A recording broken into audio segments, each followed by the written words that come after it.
तो जब मैंने अपने बड़े बेटे को इस पर्सन के साथ भेजा, तब तक भी मुझे नहीं पता था कि इस पर्सन ने ब्लैक मैजिक करके रखा है या वशीकरण करके रखा है। तब तक भी मुझे इतना पता था कि ये कुछ तो ये जो है ना, जो नार्सिसिस्ट की जो ट्रेट्स हैं, जो उनकी टेक्निक्स है, ये वही यूज़ करके हमें परेशान कर रहा है। तब तक मुझे सिर्फ़ इतना ही पता था। अब देखिए मैं आपको एक बहुत अमेज़िंग चीज़ बताती हूँ, क्योंकि ये जो टाइम पीरियड था ना, इसमें सिर्फ़ ऐसा नहीं है कि मैंने सिर्फ़ इविल एनर्जीज़ को देखा, मैंने इसमें भगवान की शक्ति भी देखी। मतलब गुरुओं की शक्ति, गाइड्स की शक्ति, एंजल्स की शक्ति, मतलब बिल्कुल एकदम जिसे कहते हैं ना, एकदम बिल्कुल फाइट थी। मतलब इधर इविल एनर्जी जिस तरह से हमको पूरी तरह से डिस्ट्रॉय करना चाह रही है, और इधर हमें भगवान बचाने में लगे हुए हैं। बाप रे बाप! मतलब मेरे अभी भी रोंगटे खड़े हो जाते हैं। मैं सोचती हूँ कैसे भगवान ने हमारी इतने टफ टाइम में हमारी रक्षा करी है, हमें हमें प्रोटेक्ट करके रखा उस पूरे टाइम में। तो हुआ क्या कि अ, ये पर्सन जो है ना, ये चाहता था कि भई अ, मतलब उसके मन में तो पूरी दुश्मनी आ गई। तो वो ये चाहता था कि आप किसी भी तरह से मुझे फिज़िकली हार्म करना चाहता था कि भई मेरे हाथ-पैर टूट जाएँ, मैं बेड पे आ जाऊँ, कुछ पैरालाइज़्ड हो जाऊँ या कुछ हो जाऊँ। उसके बड़े ईविल थे। तो उसने 3 चीज़ें टारगेट करी, है ना? जब भी देखिए जब भी ब्लैक मैजिक आपको कोई आपके ऊपर ब्लैक मैजिक करेगा ना, तो 2-3 चीज़ें आपकी टारगेट करता है। सबसे पहले तो वो आपकी हेल्थ को टारगेट करते हैं कि आपका या तो एक्सीडेंट हो जाए, या आपके हाथ-पैर टूट जाएँ, ठीक है? या फिर बीमारियाँ हो जाएँ, मतलब कुछ आपकी फिज़िकल हेल्थ को टारगेट करते हैं। सेकंड वो टारगेट करते हैं अ, आपकी रिलेशनशिप, मतलब जो आपसे बहुत ज़्यादा प्यार करते हैं, उनको वो आपके अगेंस्ट कर देते हैं, आपकी रिलेशनशिप को टारगेट करते हैं। थर्ड वो टारगेट करते हैं आपका फाइनेंसेस, आपका पैसा। आपके पैसे के ऊपर करते हैं कि आपका मनी फ्लो रुक जाए, आपका वर्क रुक जाए। तो ये 3 चीज़ें ही होती हैं इनका। हेल्थ टारगेट करते हैं, रिलेशनशिप को टारगेट करते हैं और फाइनेंसेस को टारगेट करते हैं। तो क्या हुआ कि जब इसने देखा कि ओके कि मैं इस कि इसको लगा कि अच्छा अब तो ये हमें भेज रही है, तो अब तो मैं कैसे कंट्रोल करूँगा, क्योंकि उसको ये था यहाँ पे वो मेरा बड़ा वाला बेटे को रखेगा, उसको पपेट तो से बना रखा था, क्योंकि वो उसका पूरा ब्लैक मैजिक वशीकरण से उसके पूरे बस में था। तो अब उसको बड़ा ये लगा कि अच्छा इसे तो भेज दिया मेरे साथ, तो अब मैंने टॉर्चर कैसे करूँगा, परेशान कैसे करूँगा? तो उसने कुछ करा होगा। तो अब देखो मुझे तो नहीं पता उसने क्या करा, तो देखो मैं आपको बताती हूँ कि सिचुएशन क्या हुई। मैं अपने ड्राइंग रूम में थी, ठीक 1 दिन पहले जब ये लोग जाने वाले थे, उसके ठीक 1 दिन पहले मैं अपने ड्राइंग रूम में थी और मैं अपने छोटे बेटे को हेयर कोम्ब कर रही थी।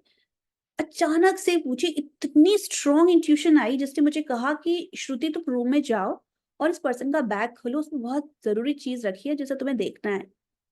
और वही जब ऐसी कोई चीज़ होती है, तो फिर मैं बिल्कुल जैसे रोबोट की तरह होता है ना, बिल्कुल सीधे मैं गई, बिना कुछ सोचे। मैं खुद भी सोच रही हूँ मैं ऐसे क्यों कर रही हूँ? क्योंकि मैं एक ऐसी पर्सन हूँ, मैं कभी किसी का बैग खोलना या कुछ करना, I am always in like in my own world. तो मुझे खुद को लग रहा है कि मैं ऐसे क्यों कर रही हूँ? लेकिन मैं गई, जाकर के मैंने उस बैग को खोला और मैं बड़ी हैरान रह गई, उसके अंदर मेरा एक सॉक्स रखा हुआ था और मेरे बेटे का मास्क रखा हुआ था। मैं इतनी हैरान हुई, मुझे तभी लगा अरे ये तो कुछ गड़बड़ है, मतलब तभी मेरा एकदम धक-धक होने लगा, मुझे एकदम दिल मेरा, मैंने कहा ये क्या है?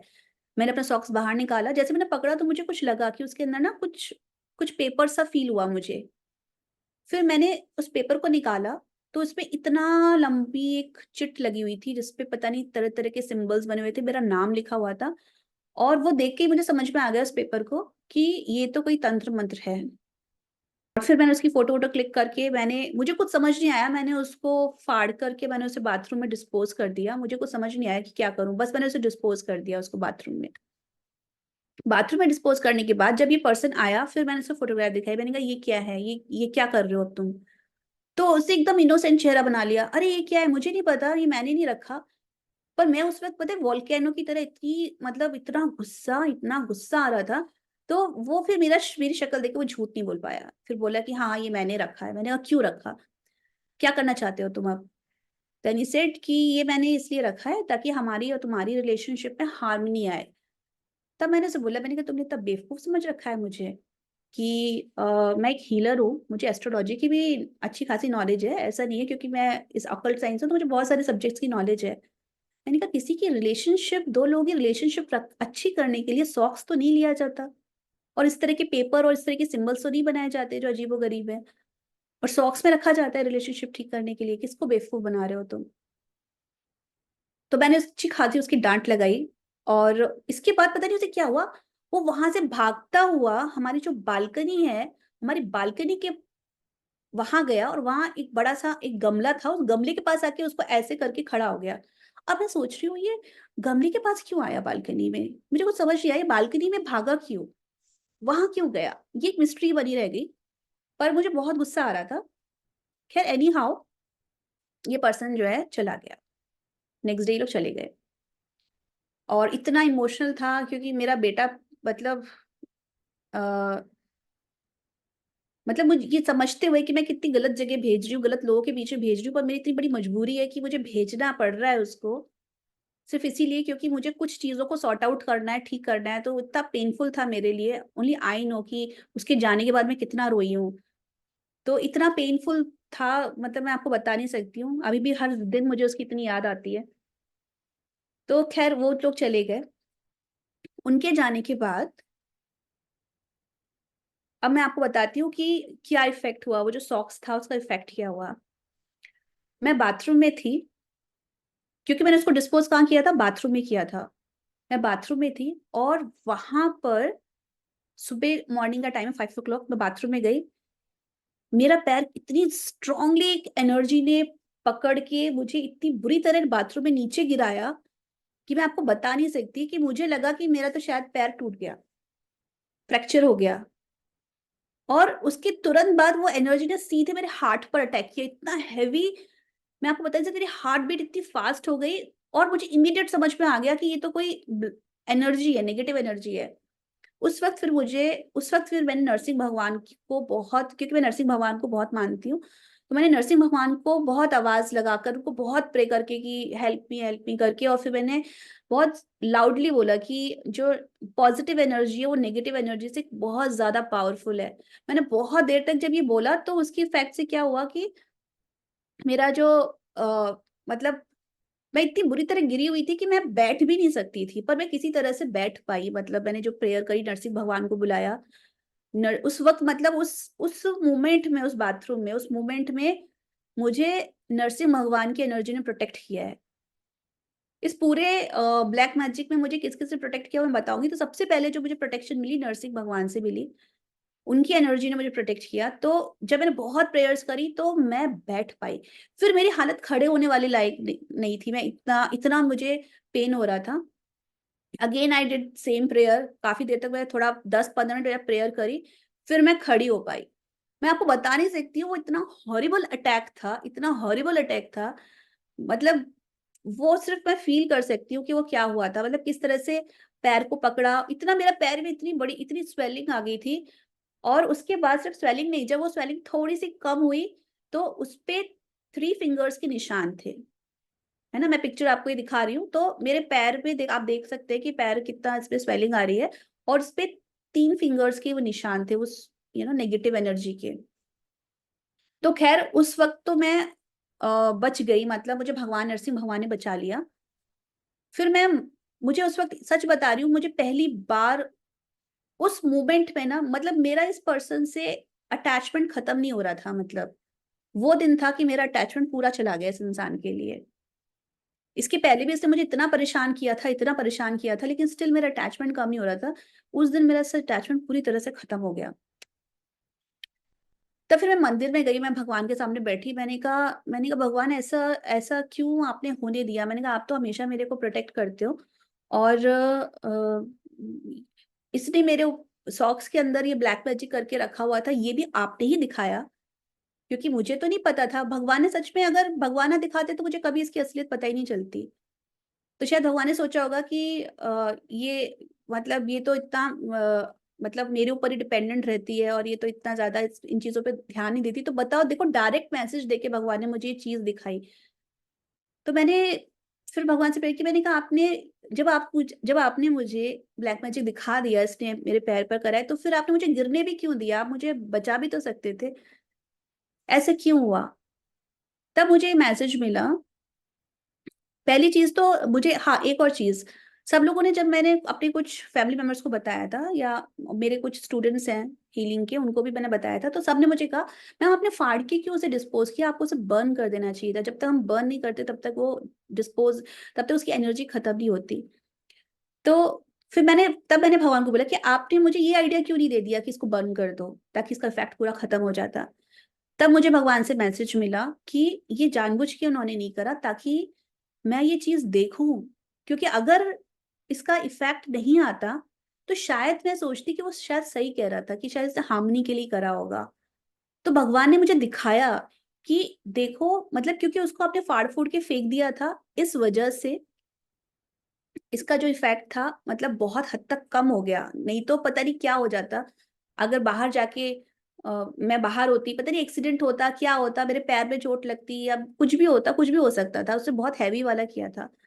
तो भगवान ने कहा ये मैंने इसीलिए तुमको ये आइडिया नहीं दिया इसको बर्न कर दो, ताकि मैं चाहता था कि तुम देखो कि ये सच में ब्लैक मैजिक होता है और इसका इफेक्ट ऐसा होता है, और ये पर्सन को तुम पहचानो ताकि तुम इसको अपनी लाइफ में दोबारा एंट्री ना दो।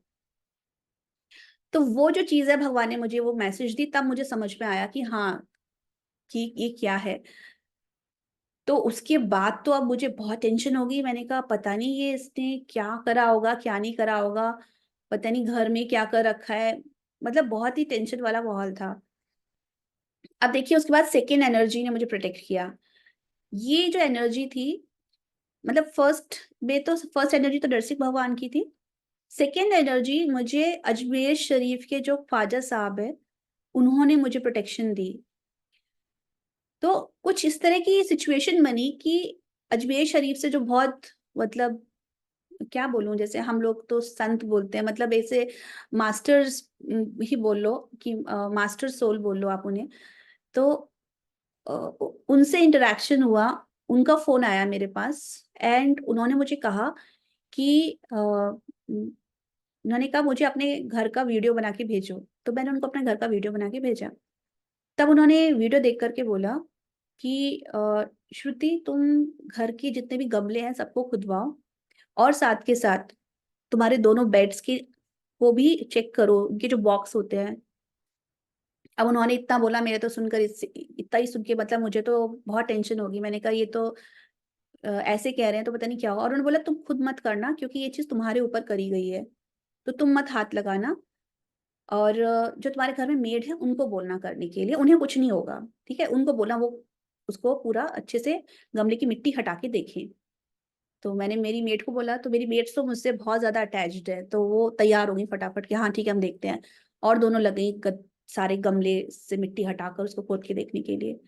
तो वो, मैंने आपको बताया था ना कि वो पर्सन भाग के गया था उस गमले के पास, एक गमले के पास गया था, बालकनी में था। उसी गमले के अंदर जब मेरी सब मेट्स ने खोदा, उस गमले के अंदर मेरा वुडू बना के रखा गया था। मैं उसकी पिक्चर आपको दिखाती हूँ। वुडू बना के रखा गया था।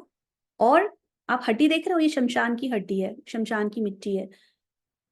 वो मतलब ये हाईएस्ट लेवल का ब्लैक मैजिक होता है जो मेरे अगेंस्ट किया गया था। फिर इसके अलावा जो बॉक्सेस हैं, दोनों बॉक्सेस में, मतलब मैं बेड के जिस साइड में लेटी थी उसी के नीचे मेरे बेटे की जो टी शर्ट है, उस पर वो बूढ़ी तोड़ी, उस पर पता नहीं ब्लड लगा हुआ है क्या करके उसने, उस पे भी एक एक टी शर्ट पर, दोनों रूम्स के दो दो जो दोनों बेड थे उसके ऊपर भी वो रखा हुआ था, ताकि उसकी और मेरी एनर्जी कभी भी हमारी साथ में, मतलब हमारी लड़ाई होती रहे, हम दोनों एक दूसरे के अगेंस्ट होते रहे। वो करा था। तो वो सुन, तो देख करके सच में इतना, मतलब I was so much scared. तो मैं उन महापुरुष को ही बोल रही थी आप किसी तरह से मेरे बेटे को बचाओ ना, मुझे तो अब बहुत टेंशन हो गई है कि आप कैसे करके उसको तो कुछ करो कि वापस आ जाए मेरे पास। तो बोले अभी रुक जाओ, अभी तुम उसके टेंशन मत लो। सबसे पहली बात तो ये कि मुझे तुम्हारी जान बचाने दो, ये उनके वर्ड्स थे कि मुझे पहले तुम्हारी जान बचानी है। फिर उन्होंने हमको सारा गाइड किया कि अभी क्या करना है, किस तरह से। उन्होंने बोला कि इसको सबसे पहले तो इस गमले को पूरा मिट्टी के साथ, इसका जितना भी सामान है, इसको पहले तो आप जो रिवर है उसमें आप डाल कर आओ। तो वो तो अच्छा है कि देहरादून में है एक, मतलब ऐसे यहाँ पे नदी वदी है। तो मेरी मेड ने उठाया उस गमले को, हम लोगों ने कार में रखा। और उसके बाद उन्होंने बोला कि क्योंकि इसके अंदर बहुत सारी नेगेटिव एनर्जी है, तो बहुत आएँगे, आपको ऑब्स्टेकल्स आएँगे, वहाँ तक ठीक से पहुँचने में भी आपको एक बहुत भारी काम लगेगा। और वही हो रहा था, कभी कुछ हो रहा था, कभी कार में कुछ हो रहा, कभी कुछ हो रहा, पर फिर भी उन्होंने हमें बहुत प्रोटेक्शन प्रोवाइड करी समहाउ। जैसे आप मूवी में देखते हो ना, जैसे मूवीज़ में, हॉरर मूवीज़ में दिखाते हैं कि वो कार तेज़-तेज़ चला रहे हैं, उन्हें कोई चीज़ डिस्पोज़ करनी है, बिल्कुल वैसा सेम टू सेम सीन। और हम पहुँचे और बाप रे! मैं तो अपनी सच में मेट की इतनी ग्रेटफुल हूँ, उसने फिर उसको उठा कर के फेंका, नदी में बहाया। फिर उन्होंने अजमेर साहब की, जो ख्वाजा साहब हैं, उनकी ब्लेसिंग्स दी मुझे। और मेरी मेड जो थी ना, वो मेरी नज़र, उन्होंने कुछ 4-5 डेज़ का था कुछ, तो मेरी मेड उसके लिए मेरी नज़र उतार के उन्होंने कुछ दिया था हमको कि आप अब आपको ना अपनी नज़र उतारनी है, क्योंकि वो चारों तरफ स्पिरिट्स आपको मतलब हार्म करने के लिए पूरा टाइम हैं। तो जब वो मेरी मेड वो 5 डेज़ के लिए वो मेरी नज़र उतारती थी, हर दिन जब भी वो नज़र उतारती थी और जब वो बाहर फेंकने जाती थी उसको, तो वो स्पिरिट उसको पीछे से उसका नेक होल्ड करती थी। मतलब तब भी पता है उसने इतनी हिम्मत दिखाई कि उसने छोड़ा नहीं। फिर उसके बाद फिर क्या कहते हैं, जब वो कर देती थी उसके बाद फिर उसको भी हेडेक होता था बहुत। फिर उसके बाद उसको जो है कुछ उन्होंने उसके लिए भी उसको कुछ जैसे होता है ना, जैसे हमारा गंगा जल होता है, उन्होंने भी होली वाटर हमें दिया था, वो पीती थी, फिर ठीक होती थी। और जब वो ये सब कर रही थी, तब हम मेरे पास ये पर्सन जिससे करवाता था, लिटरली मैं आपको बता रही हूँ, इन लोगों ने, ये 3 जो लोग हैं, इन्होंने इतने सारे तांत्रिकों और टोने-टोटके करने वालों को पैसे दे-दे कर करवाया है, हम जो है ना हमारे अगेंस्ट। तो तो एक जो तांत्रिक था, उनका फ़ोन आता था मेरे मोबाइल पे जब ये प्रोसीजर चल रहा था, क्योंकि वो सेंस कर पा रहे थे उनका मैजिक अब काम नहीं कर रहा है। तब मुझे समझ में आया, अच्छा ये पर्सन है वो तांत्रिक, तब मुझे समझ में आया। तो इस तरह से करके बाप रे! उस एक्सपीरियंस से जो हम निकल कर आए हैं, मतलब फिर उसके बाद फिर मैं हरिद्वार गई, वहाँ से गंगा जल लाई, फिर सुबह-शाम घर में आरती, गंगा जल छिड़का, सब कुछ करके तब जाके वो वुडू का जो इफ़ेक्ट है वो खत्म हुआ। इतना इतना हॉरिबल एक्सपीरियंस। अच्छा, ख्वाजा साहब क्यों आए मुझे बचाने के लिए? क्योंकि मेरी पास्ट लाइफ में मैं मुस्लिम भी रही हूँ और मैं अजमेर शरीफ से बहुत ज़्यादा, मतलब अजमेर में जो ख्वाजा साहब हैं उनकी मैं बहुत भक्ति किया करती थी। तो देखो, अब मैं इस जन्म में ब्राह्मण हूँ, हिंदू हूँ, है ना? तो हम अपना रिलीजन बदलते हैं, लेकिन हमने जिसकी पूजा करी है, हमने जिसको भी माना है, वो हमको नहीं भूलते। मुसीबत के टाइम वो आते ही हैं। तो ये सेकंड टाइम है मुझे ख्वाजा साहब ने करा। अब थर्ड में क्या, ये लोग अभी भी नहीं मान रहे, अभी भी नहीं मान रहे। Every Saturday, every week they used to do some kind of this rituals, टोने टोटके ये वो। तो ऐसा होता था कि मुझे रात में नींद नहीं आ रही, 12-12 बजे इतना हेडेक हो रहा है, इतना पेन हो रहा है। तो अब उस टाइम पर जो है हनुमान जी की एनर्जी ने रक्षा करी। तब फिर मैंने 21 डेज़ का सुंदरकांड का पाठ किया था, है ना? क्या होता है देखो, अगर आप नॉर्मल पूजा कर रहे हो ना, उससे आपको ब्लैक मैजिक और इस तरह की चीज़ से आपको रिलीफ नहीं मिलेगा। उसका रीज़न क्या है? ये आपका नाम लेकर के भेजी गई है बहुत हेवी एनर्जी। तो आपको भी अपना नाम लेकर के अपने को प्रोटेक्ट करना होता है। अब हम इनके जैसे तो गिरे हुए लोग हैं नहीं कि जैसे ये तंत्र-मंत्र करेंगे तो हम भी पलट के इनके ऊपर तंत्र-मंत्र करें या तांत्रिकों के पास जाएँ। हमारे तो वैसे संस्कार नहीं है, ना ही हमारे उस टाइप के मेथोडोलॉजी है। तो अच्छे लोगों को क्या करना पड़ता है, अगर किसी ने आपका नाम लेकर के इतनी नेगेटिव एनर्जी भेजी है, तो आपको भी अपना नाम लेकर के उतनी बड़ी पॉजिटिव एनर्जी क्रिएट करनी होगी। तो फिर मैंने 21 डेज़ का सुंदरकांड का पाठ प्लस हनुमान जी का पाठ और पूरा संकल्प लेकर करा, जो है गंगा जल हाथ में लेकर अपना नाम लेकर के वो पॉजिटिव एनर्जी क्रिएट करने के लिए। तो जब मैंने वो 21 डेज़ का डेली, मुझे 2-2 घंटे लगते थे पूरा कंप्लीट करने में वो पाठ। तो जब सुंदरकांड का पूरा पाठ किया और फिर उसके बाद में हनुमान जी की अलग-अलग तरह की, बहुत अलग-अलग तरह की स्तुतियाँ आती हैं, तो वो कम से कम मुझे वो करने में और आधा घंटा लगता था। वो सब किया, तब जाकर के ये जो है ना पूरा ही नेगेटिव एनर्जी जो थी, जो हेडेक्स थे, ये सब चीज़ें मेरी सारी खत्म हुई।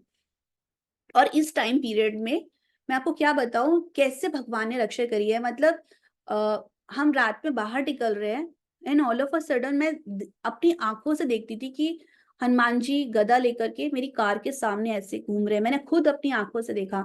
एक बार तो मुझे लगा कि शायद ये मेरा वहम है, मतलब शायद मैं कुछ ज्यादा ही सोच रही हूँ कि ऐसा लग रहा है। लेकिन इमीडिएट पता है क्या हुआ, मेरे कार के अंदर चमेली के, जो मैं उनको चमेली का तेल चढ़ाती थी ना, इनकी पूजा में चमेली का तेल हनुमान जी को चढ़ता है, चमेली के तेल की इतनी सुंदर खुशबू पूरी कार में फैल गई। तो मतलब भगवान ने मुझे इतना फील कराया कि मैं हूँ, तुम डरो मत, आई एम विद यू। तो ये समझ लीजिए कि ये तो बहुत बार हुआ कि एकदम से क्या होता था, जब भी नेगेटिव एनर्जी आती थी, एकदम से इतनी गंदी स्मेल आती थी चारों तरफ, और ऑल ऑफ अ सडन तुरंत, मतलब कभी रोजेस की स्मेल आती है, मतलब इधर नेगेटिव एनर्जी आती थी तो इधर भगवान की भी सेना आ जाती थी। मतलब एकदम जैसे रोज की स्मेल, इतना पूरा। तो अचानक से जब भी मुझे एकदम से रोज की स्मेल आती थी तो मैं समझ जाती थी कि प्रोटेक्शन आ गई है। तो इस तरह से करके ये जो मतलब मुझे इस तरह से करके भगवान ने उस सिचुएशन में प्रोटेक्ट करा है। तो मैं इतनी ग्रेटफुल हूँ कि मतलब इस पूरे पूरे सिचुएशन में, मतलब मेरे पूरे 6 मंथ चले गए, और इस पूरी सिचुएशन में बस भगवान ने मुझे बचा के रखा। और इस पर्सन ने मुझे इतना उलझा के रख दिया इस ब्लैक मैजिक में, नहीं तो मेरे इतने प्लानिंग थे ना मेरे अपनी प्रोफेशनल ग्रोथ के लिए कि मुझे ये करना है, वो करना है, थेरेपिस्ट की ट्रेनिंग करनी है। इसने 6 मंथ मतलब मुझे जो परेशान किया है, इस ब्लैक मैजिक में उलझा के रखा है। मतलब हर दिन ऐसा होता था, सुबह मैं सोचती अब पता नहीं आज क्या हो जाएगा, पता नहीं अब क्या हो जाएगा। आज कहीं how to protect myself, how to protect my son. मेरे बेटे तक के ऊपर उसका बर्थडे था, और उसके बर्थडे पे उसको ब्लैक मैजिक करके बीमार कर दिया, क्योंकि मैंने उसको बर्थडे पार्टी में इनवाइट नहीं किया था। तो मतलब मैंने कहा ना, ये लोग हार्टलेस पीपल होते हैं, इनके अंदर कोई दिल नहीं होता, ये सच में डेविलिश एनर्जी के लोग होते हैं। तो but I am extremely extremely grateful to all the angels, to God. और मेरा तो वैसे ही, मैं बचपन से ही भगवान से इतना मेरा अटैचमेंट था। इस पूरे ब्लैक मैजिक के बाद तो मेरा प्यार भगवान के लिए और ज्यादा बढ़ गया। मतलब उन्होंने मुझे इतना अच्छे से मुझे प्रोटेक्ट किया, और अपने आप आगे से होकर आए। मतलब ऐसा नहीं कि हाँ, वो तो मैंने बाद में पूजाएं करी, वो अलग चीज है, लेकिन खुद आगे से आकर के हर चीज दिखाना, गाइड करना, मतलब मैं बता नहीं सकती कितना मेरे लिए ये इमोशनल मोमेंट थे कि भगवान का जो साथ था। तो अब जो क्वेश्चन आता है फाइनल, जो आप लोग कहते हैं कि करें क्या, ब्लैक मैजिक से खुद को कैसे प्रोटेक्ट करें। तो देखो, मैं आपको एक बात बता रही हूँ, ब्लैक मैजिक से अगर आपको खुद को प्रोटेक्ट करना है, आपकी भगवान के साथ रिलेशनशिप बहुत अच्छी होनी चाहिए, बहुत स्ट्रांग होनी चाहिए। आपको उनके ऊपर बिल्कुल, कहते हैं ना, अंधविश्वास, अटूट विश्वास, वो होना चाहिए। अगर आपकी रिलेशनशिप भगवान के साथ अच्छी नहीं है, तो फिर ब्लैक मैजिक से अपने आप को बचाना, प्रोटेक्ट करना बहुत मुश्किल है। तो मैंने लोगों को देखा है, लोग ना बहुत जल्दी विश्वास खो देते हैं। मतलब देखो क्या होता है ना, कोई भी वॉर हो रहा है तो चोटें तो लगेंगी, लेकिन इसका मतलब ये थोड़ी ना आप हार गए। मुझे आज भी याद है कि जो मेरे वेल विशर्स थे, इतना भगवान पर विश्वास रखते थे, तो जब वो देख रहे थे ना, कभी कुछ हो रहा है, कभी मेरी चोट लग रही है, कभी मेरी कार, हाँ, मेरा कार का एक्सीडेंट भी हुआ था। इस पर्सन ने मेरे कार का करके एक्सीडेंट भी कराया था। तो उस एक्सीडेंट में क्या हुआ था कि मुझे सिर्फ थोड़ी चोटें लग के रह गई थी। मतलब उसका ये था कि शायद, मतलब वो डेथ स्पेल किया था मारने वाला, पर मुझे सिर्फ चोटें लगी थी। और जब मेरी गाड़ी का वो एक्सीडेंट हुआ, तो आप ये मान के चलो कि मेरी चिन पे बहुत चोट लगी थी। तो इधर इधर मेरी गाड़ी की टक्कर हुई, और इधर एक महानुभाव बाहर ही खड़े थे पूरे, बोले जल्दी बाहर आओ, और वो वही मुझे लेके गए, हॉस्पिटल लेकर गए और सब कुछ कराया। मतलब प्रॉब्लम थी, पर भगवान किसी ना किसी को भेज रहे थे वहीं का वहीं, मतलब कुछ सोल्यूशन तुरंत मिल रहा था। तो जब ये सब चीजें हो रही थी, तो जो मेरे वेल विशर्स है, जो मेरे लव्ड वंस हैं, तो उन्होंने, उनका भी एक बार को ना विश्वास हिल गया, और बोला, वो बोलने लगे ये लोग इतने पावरफुल हो गए हैं कि भगवान को भी पीछे कर रहे हैं। मतलब अ, भगवान सच में एग्जिस्ट करते हैं क्या, तो फिर क्यों हो रहा है इतना ज्यादा। तब मैंने उनको बोला, मैंने कहा नहीं, आप ऐसे क्यों, विश्वास नहीं हटाना भगवान के ऊपर से। मैं जिंदा तो हूं ना, अभी मरी नहीं हूं मैं, आई एम अलाइव। तो भगवान हैं, प्रोटेक्ट कर रहे हैं, चोटें ही तो लग रही है तो ठीक है, वॉर है तो चोट तो लगेगी, उसमें क्या बात है। तो आप तो सबसे पहले, जो जिसके भी साथ ब्लैक मैजिक हो रहा है, मैंने देखा है लोग ना भगवान से विश्वास हटा लेते हैं। कुछ हो जाता है नेगेटिव, तो फोटो उठा के नदी में फेंक कर आ जाएंगे, कोई भगवान वगवान नहीं होते। नहीं, ऐसा नहीं है। अगर आप ऐसे करोगे तो फिर तो आपको कोई नहीं बचा सकता भगवान से, मतलब इन डेविल्स से। ये अगर किसी के कंट्रोल में आते हैं, इनकी शक्तियां अगर कहीं खत्म होती है, तो सिर्फ भगवान और गुरुओं की शक्तियों के आगे ही इनकी शक्तियां खत्म होती हैं। और भगवान आपका टेस्ट लेते हैं कि आपको उनके ऊपर कितना विश्वास है। तो आपकी जो रिलेशनशिप है भगवान के साथ बहुत अच्छी होनी चाहिए। ठीक वैसे ही जैसे 2 ह्यूमन बीइंग्स की होती है, वैसी रिलेशनशिप होनी चाहिए कि आप उनके सामने बैठो, है ना? जैसे आपका मंदिर है, मंदिर नहीं भी है तो आप कहीं भी बैठ जाओ जहाँ आप आँख बंद करके कनेक्ट कर सको और उनसे वैसे बातें करें हम जैसे हम एक नॉर्मल पर्सन से बात करते हैं। उनको सब कुछ अपना दुःख बताओ कि ये प्रॉब्लम चल रही है, मुझे कुछ समझ नहीं आ रहा कि मुझे क्या करना है, आप मुझे गाइड करिए। अगर उनके ऊपर गुस्सा भी आ रहा है तो उनको गुस्सा भी करके बोल दो। जैसे हम अगर हम क्या हम जिससे प्यार करते हैं हमें उसके ऊपर गुस्सा नहीं आता? हम उस गुस्से में उसे बोल देते हैं ना। इट डज़न्ट मीन कि हमारा प्यार खत्म हो गया है। तो अगर गुस्सा भी जैसे मैंने एक बार गुस्से में बोला, मैंने कहा, "आप क्या कर रहे हो? ये लोग क्या-क्या करे जा रहे हो? आप कुछ करते क्यों नहीं हो? मुझे व्हाई आई एम सफरिंग?" है ना? पर ये चीज़ ध्यान रखनी है कि आप गुस्सा भी कर रहे हो तो पर गुस्सा वो प्यार वाला होना चाहिए। मतलब वो भगवान सब रीड कर लेते हैं कि ये गुस्सा कर रही है, प्यार वाला गुस्सा कर रही है या ये वो कह रही है कि भई आप कुछ हो नहीं, आप भगवान कुछ एग्ज़िस्ट नहीं करते। तो हम लोग क्या है ना, हम रिचुअल्स में अटक जाते हैं। हमें लगता है कि नहीं बस ऐसे करो, पर भगवान ये सब कुछ नहीं देखते। सिर्फ़ ये देखते हैं आपका फ़ेथ, आपका विश्वास, आपके अंदर की प्योरिटी, आपका कनेक्शन उनके साथ, वो चीज़ वो नोटिस करते हैं। तो आपका डीप कनेक्शन भगवान के साथ होना बहुत ज़्यादा ज़रूरी है, गुरुओं के साथ होना। तो भगवान को आप अपनी दिल की बात बोलो। आप ब्लैक मैजिक से परेशान हो ना, तो आप उनको बोलो कि मैं क्या करूँ इस सिचुएशन में? आप प्रेयर करो उनके साथ और उन पर से विश्वास बिल्कुल नहीं हटाइए। जितना डीप आपका भगवान के साथ डीप कनेक्शन होगा, उतनी ज़्यादा आपको प्रोटेक्शन मिलेगी। भगवान ही आपको गाइड करेंगे। अब आपको नेक्स्ट क्या करना है? अब आपको नेक्स्ट क्या करना है? अब आपको नेक्स्ट क्या करना है? वो गाइड कैसे करते हैं? थॉट्स के थ्रू, इंट्यूशंस के थ्रू। तो अपने इंट्यूशंस पर फोकस करिए। अपने थॉट्स पर फोकस करिए, जो आ रहे हैं उसको हल्के में मत लीजिए, पूरा प्रॉपर रीड करिए कि वो क्या आपको मैसेज दे रहे हैं, उसके अकॉर्डिंग आप एक्शन लीजिए। फॉर एग्ज़ाम्पल जैसे मैं आपको बताऊँ कि मुझे जब भगवान ने ये इंट्यूशन दिया, ये मैसेज दिया कि जाओ जाके इसका बैग खोलो और अगर मैं ये सोच रही थी, अरे ये तो बस मैं ही सोच रही हूँ, ये तो मेरे मन का ख़्याल आता है और मैं नहीं करती, तो क्या मैं इस इंसान को पकड़ पाती? बिल्कुल नहीं पकड़ पाती और मेरा कितना नुकसान होता। लेकिन आई ट्रस्ट माई इंट्यूशन, मुझे इंट्यूशन आया तो मैंने उसको उसके अकॉर्डिंग मैंने गई भी और खोल के देखा और सारी सब चीज़ें पता चली। तो इंट्यूशंस को आप फ़ॉलो करिए और आप जिस भी रिलीजन से बिलॉन्ग करते हैं, किसी ने आपका नाम लेकर के इतनी नेगेटिव एनर्जी आपके ऊपर सेंड करी है, तो आपको भी सिंपल ये नहीं आपने बस 2-4 आरतियाँ कर ली और सिंपल 2-4 प्रेयर्स पढ़ ली, नहीं।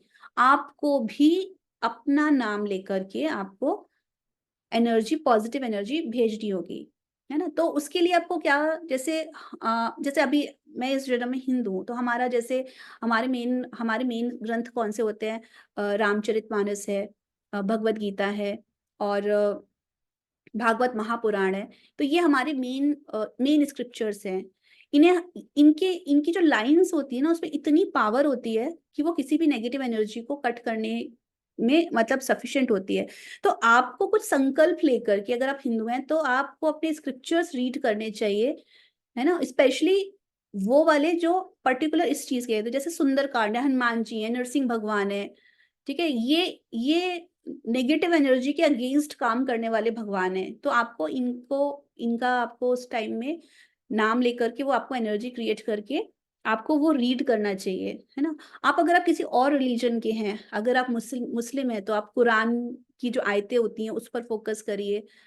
आप क्रिश्चियन हैं, तो बाइबल पढ़िए। मतलब आप इन स्क्रिप्चर्स को आप हल्के में नहीं ले सकते, आपको इनको पढ़ना ही चाहिए। आपका रूटीन वैसे भी होना चाहिए कि आप जिस भी धर्म से बिलोंग करते हैं, तो उसका जो मेन ग्रंथ होता है, चाहे वो कुरान है, चाहे वो बाइबल है या वो गुरु ग्रंथ साहब है या हम लोग हिंदू हैं तो हमारे भगवत गीता है, भागवत महापुराण है या रामचरितमानस है, सुंदरकांड है। तो ये सब चीज़ें हमको रूटीन में अगर हम इनको पढ़ेंगे, इनकी एनर्जी को हम अब्ज़ॉर्ब करेंगे, तो ये जो नेगेटिव एनर्जी के लोग हैं, नार्सिसिस्टिक पर्सनैलिटी जो डेविल्स हैं, इनका असर हमारे ऊपर नहीं होगा।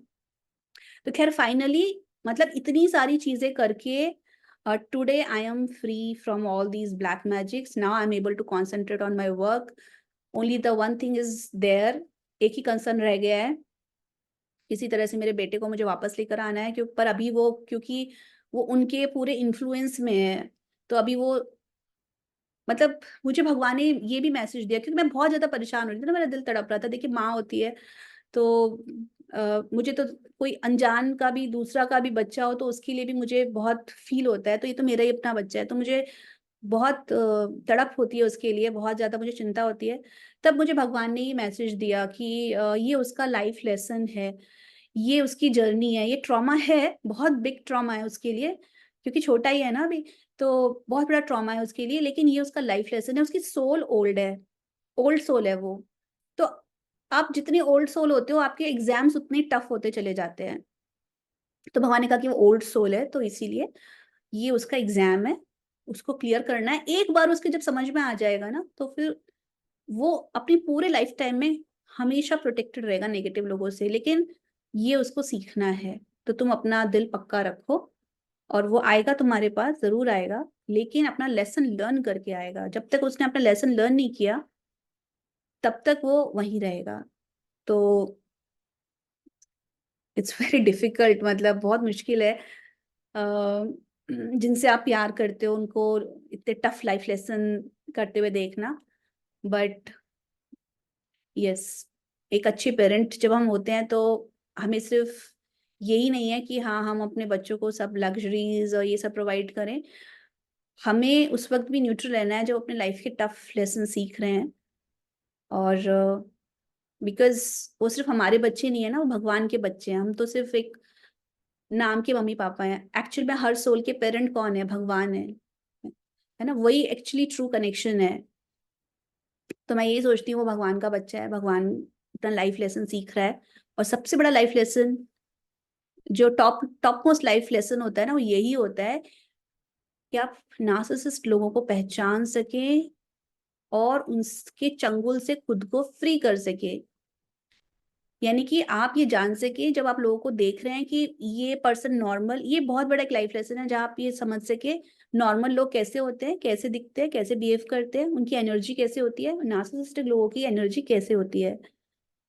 तो ये एक, जिसके साथ भी नार्सिसिस्टिक अब्यूज जिसके साथ भी हुआ है, तो उसका ये लाइफ लेसन है to identify these people, to identify the difference, कि नॉर्मल लोग, इम्पैथ लोग, अच्छे लोग किस तरह के होते हैं और नार्सिसिस्टिक लोग किस तरह के होते हैं, और इनको आइडेंटिफाई करना बड़ा मुश्किल है। क्यों? क्योंकि ऊपर से अगर आप देखोगे ना, बिहेवियर वाइज़, तो आपको लगेगा कि नार्सिसिस्ट लोग ज़्यादा अच्छे दिख रहे हैं, क्योंकि वो पूरे टाइम एक्टिंग करते रहते हैं अच्छा बनने की, है ना? और जो नॉर्मल लोग होते हैं ना, वो तो इतना सोचते भी नहीं है, उन्हें गुस्सा आ रहा है तो गुस्सा कर लेंगे, जो उनको फ़ील हो रहा है वो कर लेंगे, लेकिन नार्सिसिस्ट लोग बड़े ध्यान से सब चीज़ें करते हैं। गुस्सा ये भी करते हैं, लेकिन सोच समझ के करते हैं, कहाँ करना है, कहाँ नहीं करना है, मतलब बहुत प्लान के साथ करते हैं। इसीलिए इनको आइडेंटिफ़ाई करना बहुत-बहुत मुश्किल होता है, वेरी, वेरी डिफिकल्ट। तो फ्रेंड्स, ये पूरी जर्नी थी, तो मैंने आपको इस पूरे एपिसोड में ये बताया कि ब्लैक मैजिक क्या होता है, ब्लैक मैजिक करने वाले लोग किस तरह के होते हैं और वो क्यों करते हैं, ठीक है? क्योंकि वो आपको एज़ अ सप्लाई यूज़ करना चाहते हैं, और जब अगर वो आपको एज़ अ सप्लाई यूज़ नहीं कर पाते, तो आउट ऑफ जेलसी आपके अगेंस्ट ये सब चीज़ें करते हैं। और फिर अपना मैंने खुद एग्ज़ाम्पल देकर आपको बताया है, तो देखो जैसे भगवान ने मुझे प्रोटेक्ट किया ना, आपको भी करेंगे, पर आप विश्वास रखिए, और जो मैंने बताया, एक ह्यूज आपको पॉजिटिव एनर्जी क्रिएट करनी है अपने अंदर थ्रू स्क्रिप्चर्स, ठीक है? उनका पाठ करिए आप, उससे आपको बहुत हेल्प मिलेगी। मुझे तो उसी से वो हुआ है। और और तीसरा मैंने कहा, भगवान के लिए प्यार डेवलप करो, वैसे ही जैसे आप किसी इंसान के लिए करते हो। जितना आपके लिए मन में भगवान और गुरुओं के लिए प्यार होगा, उतने आपको ना ऊपर से इंट्यूशंस मिलेंगे, मैसेजेस मिलेंगे, और उसकी हेल्प से वही आपको बताएँगे कि आपकी सिचुएशन में क्या होता है ना, हर किसी के लिए सेम सॉल्यूशन नहीं होता, वैरी करता है। तो आपकी सिचुएशन में क्या सॉल्यूशन है, वो भी आपको वो इंट्यूशंस के थ्रू भेजेंगे। तो वो चीज़ आपको करनी है। ठीक है? तो आज के इस पूरे एपिसोड में जो है, मैंने आपको ब्लैक मैजिक के बारे में डिस्कस किया, अपना भी लाइव एग्ज़ाम्पल देकर बताया कि, क्योंकि मैंने बताया ना, हाईएस्ट लेवल का ब्लैक मैजिक मेरे ऊपर हुआ था, इसके ऊपर और कुछ नहीं होता है। तो तब भी बच गई मैं, और कैसे बची वो भी मैंने आपको सारी चीज़ें बता दी। तो वो ये सब कुछ जो भी आपको नॉलेज मिली है, इसको आप यूज़ करिए और अपने आप को प्रोटेक्ट करिए, और इन चीज़ों को हटने में टाइम लगता है, आप ये मत सोचिए कि ओवरनाइट हो जाएगा। मुझे अपने आप को इन सब चीज़ों से फ्री करने में अराउंड 5 मंथ लग गए, 5 टू 6 मंथ लग गए पूरी तरह से अपने आप को फ्री करने के लिए। पर या this was the biggest lesson. ये जो पूरा एपिसोड था, ये मेरे लाइफ का सबसे बड़ा लेसन था। ये मेरी लाइफ का सबसे बड़ा शॉक था और बस मुझे ऐसा लगता है कि जैसे मेरी सोल अपग्रेड हो गई इस पूरे एक्सपीरियंस के बाद, right? So that's it for today's session. Hope आप लोगों ने एन्जॉय किया होगा। तो take care everyone. Bye bye. नमस्ते।